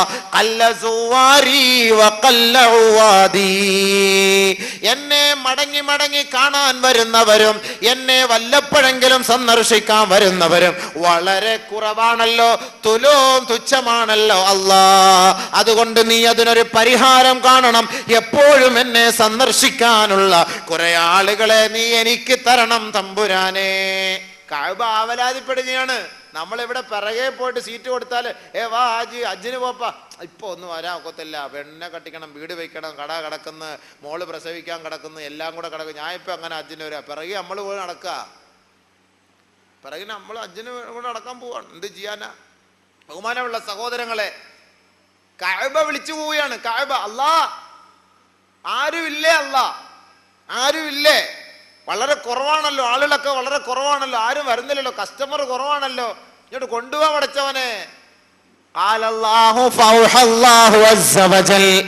ഉടനെ അല്ലാഹു തആല കഅബയുടെ ആവലാതി കേട്ടുകൊണ്ട് പടച്ച തമ്പുരാൻ സന്ദേശം അറിയിച്ചു കൊടുക്കുകയാണ്. ദിവ്യ സന്ദേശം അറിയിക്കുന്നു. ഏ കഅബയെ, നിന്റെ ആവലാതി ഞാൻ കേട്ടു. ഇന്നി ഖാലിഖും ബശറൻ ഖുശഅൻ സുജ്ജദാ ഏറ്റവും കൂടുതൽ ഭയപ്പെടുന്ന, ഏറ്റവും കൂടുതൽ സുജൂദ് ചെയ്യുന്ന, അല്ലാഹുവിനെ ഭയപ്പെടുന്ന, എന്നെ ഭയപ്പെടുന്ന കുറെ ഭക്തന്മാരെ ഞാൻ സൃഷ്ടിക്കാൻ തീരുമാനിച്ചു കഅബേ. അല്ലാഹു കഅബയ്ക്ക് മറുപടി നൽകുന്നു. ആരെ? ഇപ്പൊ നോക്കണം, കഅബയിൽ വരാൻ ഉദ്ദേശിക്കുന്നവർ ആരായിരിക്കും? ഖുശഅൻ സുജ്ജദാ അല്ലാഹുവിനെ ഭയപ്പെടുകയും കൂടുതൽ കൂടുതൽ സുജൂദ് ചെയ്യാൻ ആഗ്രഹിക്കുകയും ചെയ്യുന്നവരെ സൃഷ്ടിക്കാൻ ഞാൻ തീരുമാനിച്ചിരിക്കുന്നു. യഹിന്നൂന ഇലൈക കമാ തഹിന്നുൽ ഹമാമതു ഇലാ ബൈതിഹാ പ്രാവിൻ കൂട്ടങ്ങൾ അതിൻ്റെ മാടത്തിലേക്ക് അത് പറന്നു പറന്നു ചെല്ലുന്നത് പോലെ എൻ്റെ അടിമകൾ നിന്റെ വീട്ടിലേക്ക്, നിന്റെ അരികിലേക്ക്, നിന്റെ സവിധത്തിലേക്ക് പറന്നു പറന്നു വന്നുകൊണ്ടിരിക്കും. അതുകൊണ്ട് നീ ആവലാതിപ്പെടണ്ട കഅബേ. അള്ളാന്റെ മറുപടി. പ്രാവിൻ്റെ കൂട്ടം അതിൻ്റെ മാളത്തിലേക്ക്, അതിൻ്റെ മാടത്തിലേക്ക്, അതിൻ്റെ കൂട്ടിലേക്ക് പറന്നു പോകുന്നത് പോലെ നിന്നെ സന്ദർശിക്കാൻ എൻ്റെ യഥാർത്ഥ ദാസന്മാർ, എന്നെ ഭയപ്പെടുന്ന ദാസന്മാർ, കൂടുതൽ എനിക്ക് വേണ്ടി സുജൂദ് ചെയ്യുന്ന ദാസന്മാർ നിന്റെ അടുക്കലേക്ക് വന്നുകൊണ്ടിരിക്കും. അതുകൊണ്ട് നീ കരയാതെ സുജൂദ് ചെയ്യാനും തവാഫ് ചെയ്യാനും പറ്റുമോ? ഇപ്പോൾ പറ്റുമോ സുഹൃത്തുക്കളെ? ഹജറുൽ അസ്വദിൽ ഒന്ന് മുത്താനുള്ള സമയം കിട്ടുമോ? ഒന്ന് പോയി നോക്ക്. TV വെച്ചാൽ കാണാൻ പറ്റുമല്ലോ 24 മണിക്കൂറും. എന്നാൽ നിങ്ങൾ രാവിലെ ഒന്ന് എടുത്തു വെച്ച് നോക്ക്, 3 മണിക്ക് നോക്ക്, 4 മണിക്ക് നോക്ക്, 2 മണിക്ക് നോക്ക്, 24 മണിക്കൂറും തവാഫ്. നമസ്കാരത്തിന്റെ സമയമല്ലാത്ത ബാക്കി എല്ലാ സന്ദർഭങ്ങളിലും തവാഫ്. യഹിന്നൂന ഇലൈക കമാ തഹിന്നുൽ ഹമാമതു ഇലാ ബൈതിഹാ. ബഹുമാനമുള്ള സഹോദരങ്ങളെ, കഅബ ഷരീഫിനെ കുറിച്ച് ആദം നബി അലൈഹിസ്സലാത്തു വസ്സലാമിന്റെ കാലഘട്ടത്തിൽ അള്ളാഹു ഇറക്കിയ കഅബയെ കുറിച്ച് അള്ളാഹുവിന്റെ റസൂൽ പറയുന്നത് കേൾക്കിൻ. അല്ലാഹുവിന്റെ റസൂൽ പറയുന്നത് കേൾക്ക്. ആ സമയത്തെ കഅബ ഇന്ന് കല്ലൊക്കെ വെച്ചാണല്ലോ നിർമ്മിച്ചിരിക്കുന്നത്. അന്നത്തെ കഅബ എങ്ങനെയാണ്? വൽ ബൈതു യൗമഇദിൻ യാഖൂതത്തിൻ ഹംറാ, ചുവന്ന സ്ഫടികമായിരുന്നു ആ കാലഘട്ടത്തിലെ കഅബ ഷരീഫ്. ചുവന്ന സ്ഫടികം. യറാ മൻ യതൂഫു മൻ ഫിൽ ജൗഫ് വമൻ ഫിൽ ജൗഫി യറാ മൻ യതൂഫ്. കഅബ ഷരീഫിനകത്ത് ആരിരുന്നാലും കഅബയെ തവാഫ് ചെയ്യുന്നവർക്ക്, കഅബയ്ക്കകത്തിരിക്കുന്നവരെ, പുറത്ത് തവാഫ് ചെയ്യുന്നവരെ കാണാം. യറാ മൻ യതൂഫ് മൻ ഫി ജൗഫിൽ ബൈത്ത്. കഅബയെ തവാഫ് ചെയ്യുന്നവർക്ക് കഅബയ്ക്കകത്തിരിക്കുന്നവരെ കാണാം. ഒന്ന് ചിന്തിച്ചു നോക്ക്. ഗ്ലാസ് ഇട്ട മുറി പോലെ അകത്തിരിക്കുന്നവർക്ക് പുറത്തുള്ളവരെ കാണാം, പുറത്തിരിക്കുന്നവർക്ക് അകത്തുള്ളവരെ കാണാം. അന്നത്തെ കാലഘട്ടത്തിലെ കഅബ അങ്ങനെയായിരുന്നു. ഇനി അവിടുത്തെ ഈ റുക്നുൽ യമാനും മഖാമു ഇബ്രാഹിമും, ഞാൻ പറഞ്ഞല്ലോ മഖാമു ഇബ്രാഹിം, റുക്നുൽ യമാനൊക്കെ നമ്മൾ കഅബ വരുമ്പോൾ ഇൻഷാ അല്ലാഹ് കഅബയൊക്കെ വെച്ചിട്ട് കാണിച്ചു തരാം ഇൻഷാ അല്ലാഹ്. ഹജറുൽ അസ്വദിന്റെ ഒരു മൂല, ഹജറുൽ അസ്വദ് ഒരു മൂലയിലാണെങ്കിൽ അത് അതിൻ്റെ ബാക്കിലുള്ള മറ്റൊരു മൂലയിൽ ഇരിക്കുന്ന ഒരു സാധനം, ആ ഒരു റുക്കൻ, ആ ഒരു മൂലയ്ക്കാണ് റുക്കൻ എന്ന് പറയുന്നത്. അല്ലാഹുവിന്റെ റസൂൽ സല്ലല്ലാഹു അലൈഹി വസല്ലമ തങ്ങൾ പറയുന്നു, ഇന്നർ റുക്ന വൽ മഖാമ യാഖൂതത്തും മിൻ യാഖൂതിൽ ജന്ന. ഈ റുക്കൻ എന്ന് പറഞ്ഞാൽ മൂല. ഈ മൂല എവിടുത്തതാ? ഈ കഅബയുടെ ഈ മൂല, ഈ മഖാമു ഇബ്രാഹിം എവിടുത്തതാണ്? മഖാമു ഇബ്രാഹിം എന്ന് പറഞ്ഞാൽ എവിടുത്തതാണ്? നോക്കണം. അപ്പൊ കഅബ മൊത്തം സ്വർഗത്തിൽ നിന്നുള്ള കൊണ്ടുവന്നതാ. യാഖൂതത്തും മിൻ യാഖൂതിൽ ജന്ന. സ്വർഗത്തിലെ മരതകമാണത്, മാണിക്യമാണത്, സ്ഫടികമാണത്, സ്വർഗത്തിലെ ആയിരുന്നു. വലോ വതമസല്ലാഹു നൂറഹുമാ. അത് ഭയങ്കര തിളക്കമുള്ളതായിരുന്നു. ഈ മഖാമു ഇബ്രാഹിമും ഈ റുക്നുൽ യമാനും അത് ഭയങ്കര തിളക്കമായിരുന്നു, ഭയങ്കര വെളിച്ചമായിരുന്നു. തമസല്ലാഹു നൂറഹുമാ. അല്ലാഹു തആല അതിന്റെ രണ്ടിന്റെയും പ്രകാശത്തെ പടച്ചവൻ അണച്ചു കളഞ്ഞു. വലൗ ലം യത്മിസ് നൂറഹുമാ ലഅളാ മാ ബൈനൽ മശ്രിഖി വൽ മഗ്രിബ്. അല്ലാഹു എങ്ങാനും അതിന്റെ പ്രകാശത്തെ അണച്ചില്ലായിരുന്നുവെങ്കിൽ കിഴക്കിന്റെയും പടിഞ്ഞാറിന്റെയും പ്രദേശങ്ങൾ വരെ അത് തിളങ്ങിക്കൊണ്ടിരിക്കുമായിരുന്നു. ആലോചിച്ച് നോക്കി. എവിടെങ്കിലും ദൂരെ പന്ത് കളി നടക്കുമ്പോഴേ മുകളിലത്തെ ആ മെർക്കുറി ലൈറ്റ് കാണുമ്പോൾ ഓ ഉണ്ടോ അവിടെ എന്തോ പണ്ട് നടക്കുന്നു. ലൈറ്റ് ഹൗസ് കിടന്ന് ഇങ്ങനെ കറങ്ങുമ്പോൾ ഓ അത് ഇവിടെ എവിടെയോ ലൈറ്റ്, ഇവിടെ എവിടെയോ ഉണ്ടത് എന്നൊക്കെ പറയാറില്ലേ. എന്നതുപോലെ പരിശുദ്ധമായ ആ മഖാമു ഇബ്രാഹിമും ആ റുക്നിലും അവിടുത്തെ വെളിച്ചം അള്ളാഹു അത് മായ്ച്ചു കളഞ്ഞില്ലായിരുന്നെങ്കിൽ, ഓഫാക്കിയില്ലായിരുന്നെങ്കിൽ ഇപ്പൊ ഇവിടെയൊക്കെ തിളങ്ങിക്കൊണ്ട് നിൽക്കുമായിരുന്നു. അപ്പൊ എല്ലാണ്ണും ഹജ്ജിന് 10 ലക്ഷം ആയാലും ആദ്യം എൻ്റെ പാസ്പോർട്ട് കൊണ്ട് കൊടുക്കാൻ തയ്യാറാകും. 10 ലക്ഷം അല്ലെങ്കിൽ 1 കോടി, എനിക്കത് തിളക്കം ഒന്ന് കാണണം. അപ്പൊ അതിനുവേണ്ടി അവർ തയ്യാറാകും. ഹജ്ജിന് വേണ്ടി ഓട്ടോമാറ്റിക് അങ്ങ് തയ്യാറാകും. പക്ഷെ അല്ലാഹു തആല അത് മായ്ച്ചു കളഞ്ഞു. നീ ഹജറുൽ അസ്വദ് എവിടെ നിന്ന് വന്നതാ? ഹജറുൽ അസ്വദ് എവിടെ നിന്ന് വന്നതാണ്? ഇബ്നു അബ്ബാസ് റളിയല്ലാഹു തആല അൻഹു പറയുന്നു, സമിഅതു റസൂലല്ലാഹി സ്വല്ലല്ലാഹു അലൈഹി വസല്ലമ യഖൂൽ. അല്ലാഹുവിന്റെ റസൂൽ പറയുന്നതായി ഞാൻ കേട്ടു, നസലൽ ഹജറുൽ അസ്വദ് മിനൽ ജന്ന വഹുവ അശദ്ദു ബയാളൻ മിനൽ ലബൻ ഫസവദതുഹു ഖതായാ ബനി ആദം. ഹജറുൽ അസ്വദ് എന്ന കല്ല്, അസ്വദ് എന്ന കല്ല് അല്ലാഹു സ്വർഗത്തിൽ നിന്ന് ഇറക്കിയതാണ്. അതിന്റെ നിറം, അതിന്റെ കളറ് വഹുവ അശദ്ദു ബയാളാ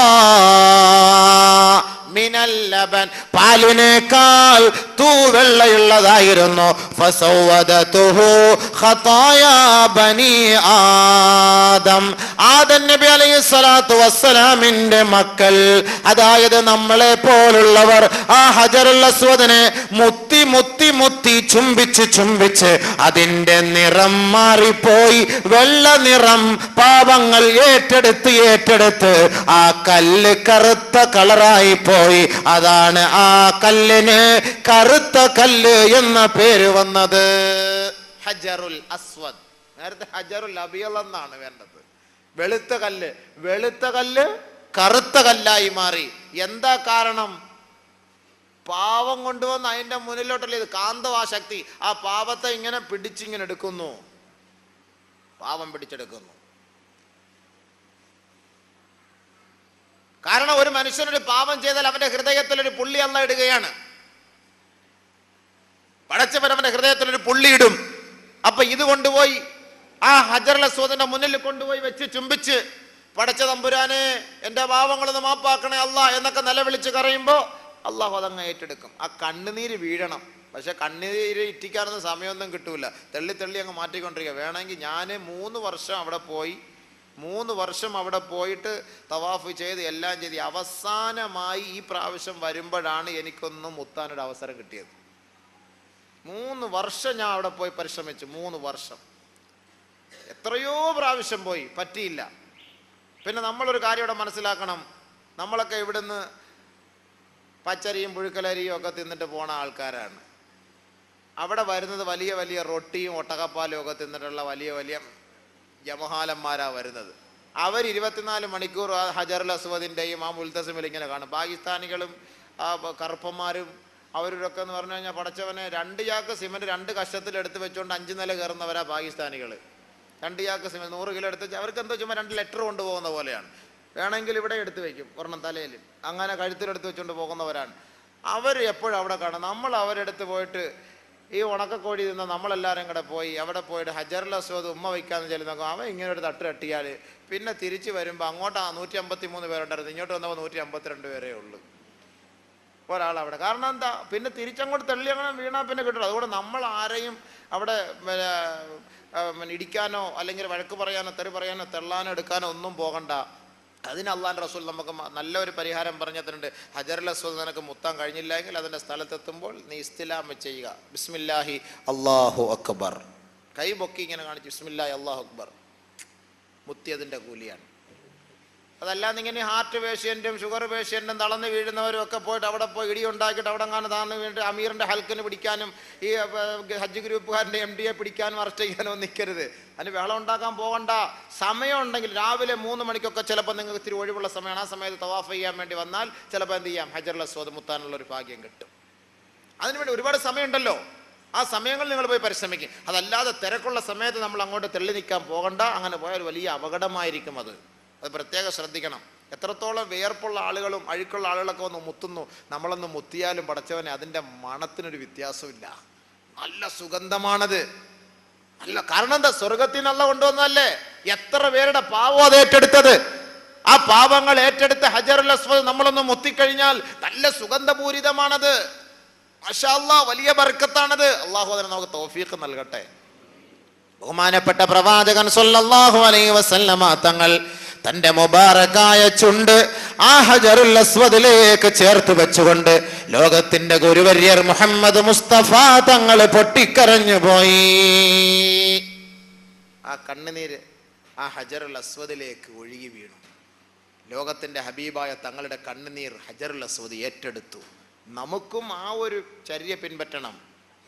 ബഹുമാനപ്പെട്ട ഉമർ അൽ ഫാറൂഖ് റളിയല്ലാഹു തആല അൻഹു നബി തങ്ങളുടെ കാലശേഷം പരിശുദ്ധമായ ഹജറുൽ അസ്വദിന്റെ അരികെ പോയി നിന്ന് ചുണ്ട് അമർത്തിപ്പിടിച്ചുകൊണ്ട് കരഞ്ഞിട്ട് പറഞ്ഞു, അല്ലയോ കല്ലേ ഇന്നകി ഹജറുൻ ലാ തളറു വലാ തൻഫഉ.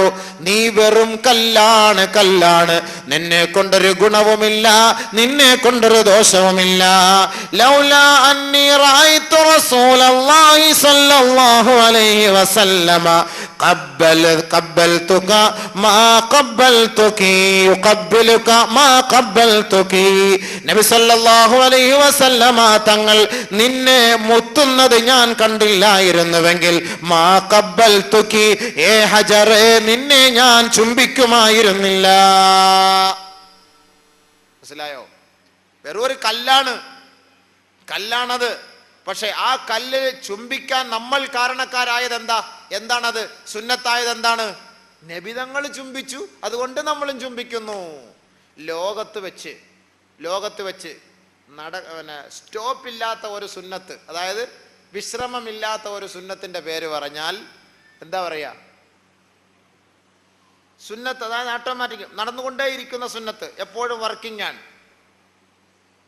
അത് സുന്നത്തല്ലല്ലോ, അത് വർക്കിംഗ് ആണ്. എന്താണ്? ഹജറുൽ അസ്വദിൽ മുത്തുക. അതിന് ഒഴിവില്ല, ചോദിച്ചാ പറഞ്ഞോളി, അല്ലെങ്കിൽ ആരോടെങ്കിലും പോയി ചോദിക്കും. ലോകത്ത് നടന്നുകൊണ്ടേയിരിക്കുന്ന ഒരു സുന്നത്ത്, വിശ്രമമില്ലാതെ സഞ്ചരിച്ചു കൊണ്ടിരിക്കുന്ന ഒരു സുന്നത്ത് ഏതെന്ന് ചോദിച്ചാൽ ഹജറുൽ അസ്വദിൽ മുത്തുക എന്നുള്ളതാണ്. വല്ല ഒഴിവുണ്ടോ? ആ TV എടുത്ത് വെച്ച് നോക്കി, ഇങ്ങനെ ഹജറുൽ അസ്വദ് മുത്തുന്നത് കാണാം. വല്ല ഒഴിവുണ്ടോ? നമസ്കാരത്തിന്റെ സമയമല്ലാത്ത ഏതെങ്കിലും ഒരു സമയത്ത് ഒഴിവുണ്ടോ സുഹൃത്തുക്കളെ? ഇല്ല, ഒരിക്കലുമില്ല. അപ്പോ ലോകത്ത് നിലയ്ക്കാത്ത ഒരു സുന്നത്താണത്. കാരണം എന്താ? നബിയുന റസൂലുള്ളാഹി സ്വല്ലല്ലാഹു അലൈഹി വസല്ലമ തങ്ങൾ തന്റെ മുബാറക്കായ ചുണ്ടുകൊണ്ട് അതിൽ അമർത്തി ചുംബിച്ചു. അത് നമ്മൾ ഏറ്റെടുത്തു. ഉമർ അൽ ഫാറൂഖ് റളിയല്ലാഹു തആല എന്ന് പറഞ്ഞതാണ്, കല്ലേ, നീ വെറും കല്ലാണ്. എന്റെ ഹബീബായ തങ്ങൾ നിന്നെ ചുംബിക്കുന്നത് ഞാൻ കണ്ടില്ലായിരുന്നുവെങ്കിൽ മാ ഖബ്ബൽതുകി, ഞാനും നിന്നെ ചുംബിക്കുമായിരുന്നില്ല. ബഹുമാനമുള്ള സഹോദരങ്ങൾ, അല്ലാഹു തആല ചുംബിക്കാൻ തൗഫീഖ് നൽകട്ടെ. പരിശുദ്ധമായ ഹജറുൽ അസ്വദിൽ ഉമ്മ വയ്ക്കാനും നമ്മുടെ കണ്ണുനീരൊലിപ്പിക്കാനും അള്ളാഹു നമുക്ക് അവസരം ഒരുക്കി തരട്ടെ. അത് നബിതങ്ങളുടെ സുന്നത്താണ്. അതിന് വലിയ ഭാഗ്യമാണ്, വലിയ തൗഫീഖാണ്. പണമുള്ളവർക്ക് കിട്ടുന്ന തൗഫീഖൊന്നുമല്ല, ഹള്ളുള്ളവർക്ക് കിട്ടുന്ന ഒരു തൗഫീഖാണത്. ഹള്ള്, ഭാഗ്യം വേണം.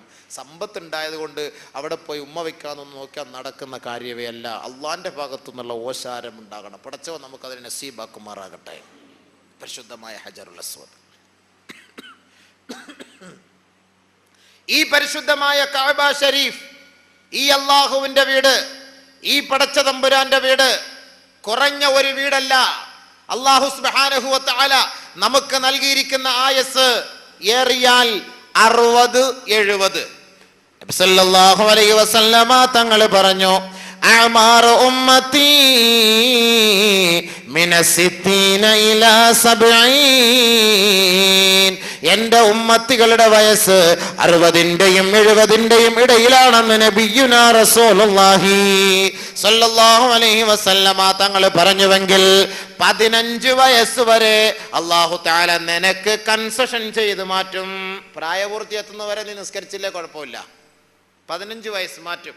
60 വയസ്സ് വരെ ജീവിക്കാൻ ഒരുവന് തൗഫീഖ് കിട്ടുകയും പ്രായപൂർത്തി എത്തിയത് മുതൽ 60-ാമത്തെ വയസ്സ് വരെ അവൻ ഒരു വഖത്ത് നമസ്കാരം പോലും മുടക്കാതെ നമസ്കരിച്ചാൽ അവൻ മൊത്തം ടോട്ടലായി നമസ്കരിച്ച നമസ്കാരം 1,375 വഖത്താണ്. 55 വർഷം കൊണ്ട്, അതായത് റിട്ടയർ ചെയ്യുന്ന സമയം നീ നമസ്കരിച്ച വഖത്ത് എത്ര? 1,375. 55 വർഷമായിട്ട് അത്രേ നിസ്കരിച്ചുള്ള, അത്രേ ഉള്ളൂ. എന്നാൽ ഈ 1,375 നമസ്കാരത്തിന് നിനക്ക് പള്ളിയിലാണെങ്കിൽ 27 ദറജ വെച്ച് കൂലി കൂട്ടാം. എന്നാലോ 45 ലക്ഷമോ 50 ലക്ഷമോ നിനക്ക് കൂലി കിട്ടിയേക്കാം. മറിച്ച് അള്ളാന്റെ ഭവനമായ പരിശുദ്ധമായ കഅബ ഷരീഫിൽ ഒരു വഖത്ത് ജമാഅത്തായി നീ നമസ്കരിച്ചാൽ 27 ലക്ഷം ദറജയാണ് അള്ളാഹു എഴുതുന്നത്. എത്ര ലക്ഷം? 27 ലക്ഷം ദറജ. 55 വർഷം കണ്ണനല്ലൂർ പള്ളിയിൽ നിസ്കരിച്ചാൽ, ചിന്നക്കട പള്ളിയിൽ നിസ്കരിച്ചാൽ എത്ര കിട്ടുക? 1 ലക്ഷത്തി ചില്ലുവാനോന്ന് പറ.